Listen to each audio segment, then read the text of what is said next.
I was born with a disease of the eye called retinitis pigmentosa, or RP as we know it. It's a progressive illness. Basically, in layman's terms, I was born to go blind.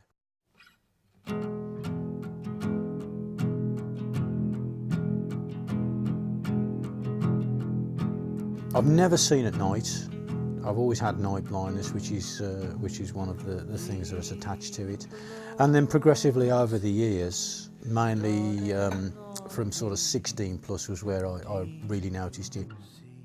Sadly at 16 my sport came to an end because my sight levels were just not good enough to continue. But about 30 years on, and once I'd been mixed up with Guide Dogs for the Blind and I was doing a lot of fundraising for them, somebody approached me and said they'd like to raise money and they were going to run the London Marathon. So I just made the simple suggestion, well, how about being my guide for the day, and I'll attempt it. And when I started the training, I found that, you know, the athletics was still in me. I really enjoyed it. I picked it up so easily, and I ran my first London Marathon in 2002. So that was basically how it all started again for me.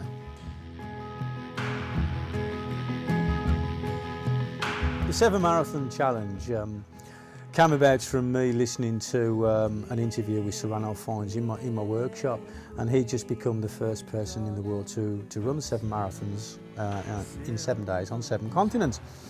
And being as I was always, and still am, into fundraising, I'm always looking for that different angle, if you want to. And I thought, well, Ran, if you could be the first able-bodied, I wonder if I can be the first blind person.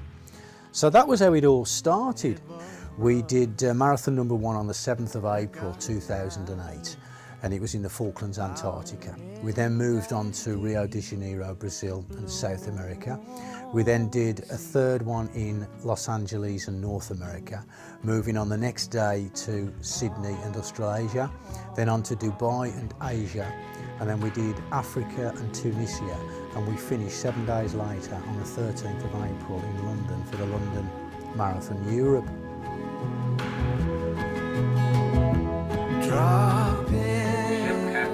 Caps lock on, let's do the B, C, D, E, F, G, A, I. You've got a watch on your wrist. How do you tell the time? And it's simple.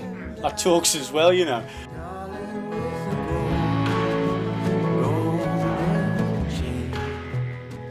There's clocks, there's talking phones, there's talking microwaves, there's a liquid level indicator, there's the computers. Text message window, to text, sex form, text. There's a whole world out there if only you want to learn and find out about it. And obviously the shortfall is if you can afford it all.